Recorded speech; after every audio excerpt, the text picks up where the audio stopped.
What if the greatest city on earth could kill you in a single night? In 1872, London stood at the center of an empire that ruled the globe, glittering with wealth and power.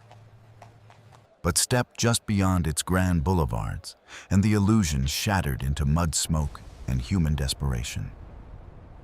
This is not the London of kings and industry. It is a city of ghosts, where survival is never guaranteed. If you were dropped here with nothing, how long would you last? Before we begin, tell me where you're watching from and join me in the shadows ahead. You arrive in Seven Dials, not as a visitor, but as someone who must survive the night. The streets close in immediately, a suffocating canyon of brick where the sky is reduced to a thin gray wound overhead. Sound is relentless here. Not background noise, but a constant assault, iron wheels grinding against stone hawkers, shouting over one another, children crying with voices already hardened by hunger. In this place, space is more valuable than silver. Families do not rent homes. They rent fragments of existence. A corner of a room, a strip of floor, sometimes nothing more than the right to lean against a wall. 3 generations might collapse together in a single damp chamber, bodies arranged like cargo rotating through sleep in shifts, as if rest itself were a scarce commodity. You feel it quickly. The absence of privacy is not just physical, but psychological. There is nowhere to be alone, except inside your own thoughts.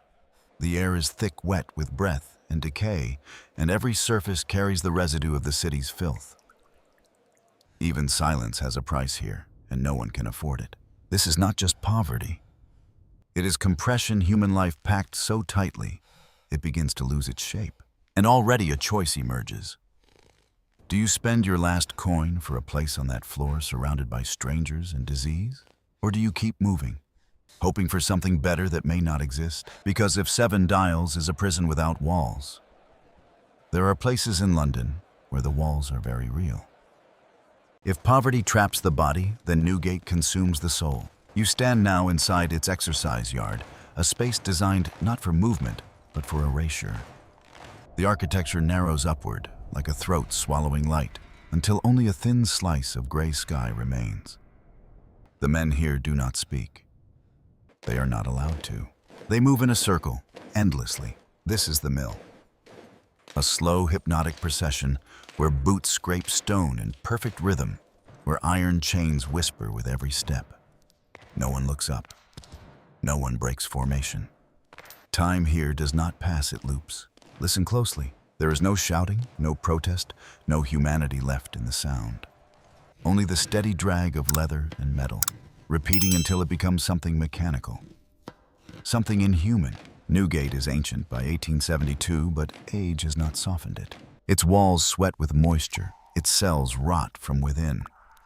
In winter, they freeze like tombs. In summer, they suffocate like ovens. Disease spreads quietly, as if it too has learned to obey the rules of silence. For the men inside, the transformation is already complete. They are ghosts long before the executioner ever arrives. The rope is merely the final formality. What Newgate truly destroys is not the body, but identity, memory, resistance. And as you step back into the streets, one realization follows you. There are many ways to disappear in London. Some happen behind stone walls, others happen in plain sight. Head east, and you will find a different kind of survival. Louder, faster, hungrier. You move east, and the city changes again, but not into silence, into motion. Whitechapel does not suffocate you. It overwhelms you. The air itself feels alive, thick with the smell of pickled herring, curing tobacco and damp wool that has never truly dried. Every breath carries labor, trade, and survival. This is where the displaced arrive. In the Victorian era, London becomes a magnet for those fleeing persecution across Europe, especially Jewish families escaping violence and poverty. They come here with nothing, no property, no certainty, only hands ready to work and a refusal to disappear. And here chaos is not disorder, it is industry. Every inch of pavement is claimed. A crate becomes a shop. A voice becomes a profession. If you have a basket, you are a merchant. If you can shout louder than the next man, you are an auctioneer. The street itself transforms into a living marketplace, pulsing with urgency. You are no longer deciding where to sleep. You are deciding how to exist. Do you carry goods, trade scraps? Shout prices, compete for attention. Because here, hesitation costs you everything. The rhythm is relentless, and if you fall behind the street, simply moves on without you. But beneath the energy, something sharper lingers. This is survival without safety. There are no guarantees, no protections, only opportunity balanced on exhaustion. Cheap tea fuels long hours, and ambition burns brighter than any street lamp. And yet, for many, this is still better than what they fled. Because in Whitechapel, there is at least a chance, a fragile, exhausting chance, to build something from nothing. But no matter how far you go, no matter how hard you work, all roads in London lead somewhere you cannot avoid. The river is waiting. You smell it before you see it. The Thames is not blue. It is not calm. In 1872, it is a thick, churning artery of brown, carrying the lifeblood of an empire and the waste of millions. It is both London's greatest asset and its most dangerous secret. Step closer and the scale becomes overwhelming. Masts rise like a forest of wood and rope ships packed so tightly together that you could almost walk from deck to deck without touching land. They come from everywhere: India, China, the Americas, bringing tea, silk, spices, and wealth beyond imagination. This is power. This is the engine of global trade, the reason London dominates the world. But that is only half the story. Look down. At low tide, the illusion collapses into mud. Thick, toxic sludge stretches along the banks, and within it move small figures, children. These are the mudlarks.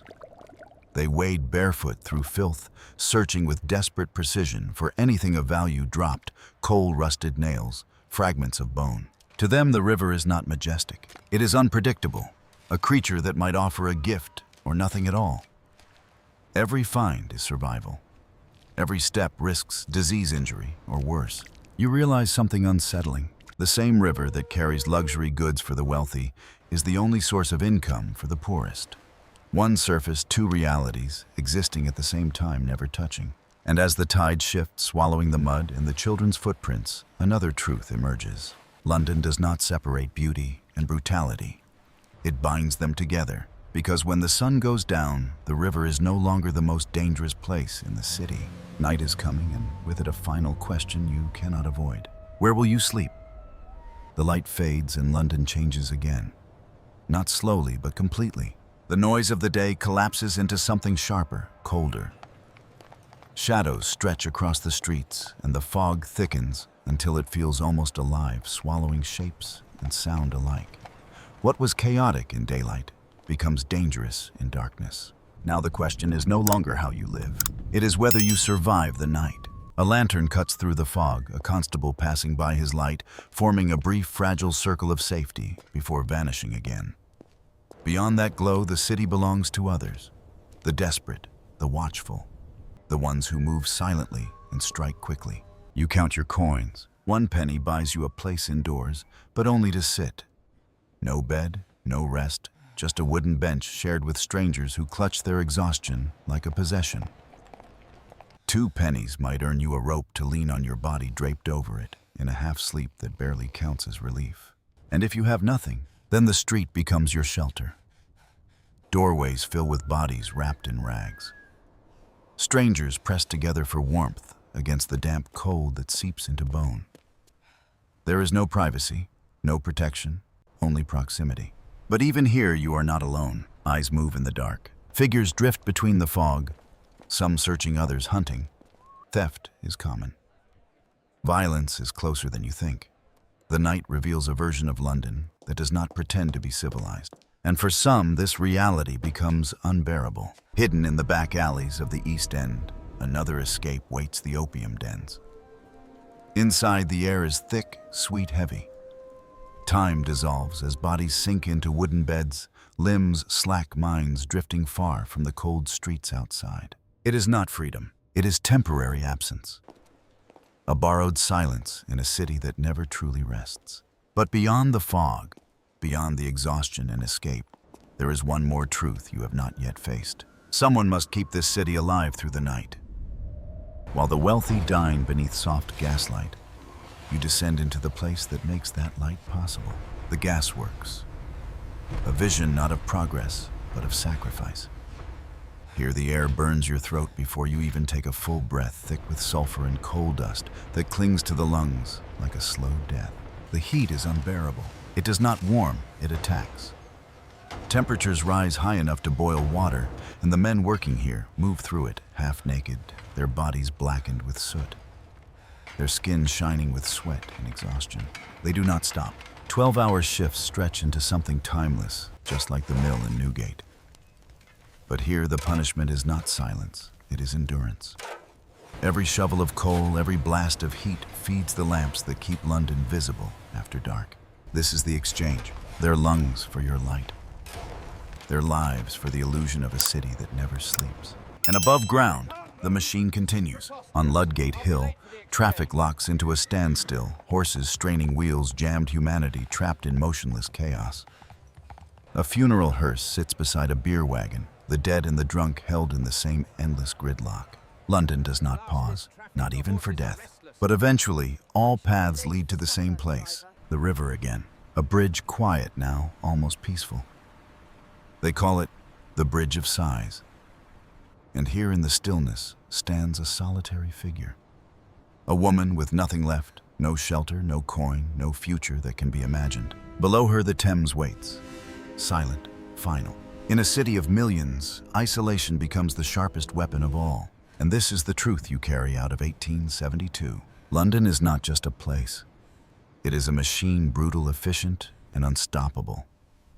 It consumes the weak rewards, the relentless, and leaves behind stories written not in ink, but in human lives. This is the DNA of the modern world. Every system, every city, every engine of progress carries echoes of these streets, these choices, these sacrifices. So before you leave this story, take a moment. Tell me, could you have survived a single night here? Share your thoughts in the comments. If this journey into history moved you like the video, subscribe to the channel and share it with someone who should never forget these shadows. Thank you for walking through the darkness with me. And wherever you are in the world, stay safe, stay aware, and never take the light for granted.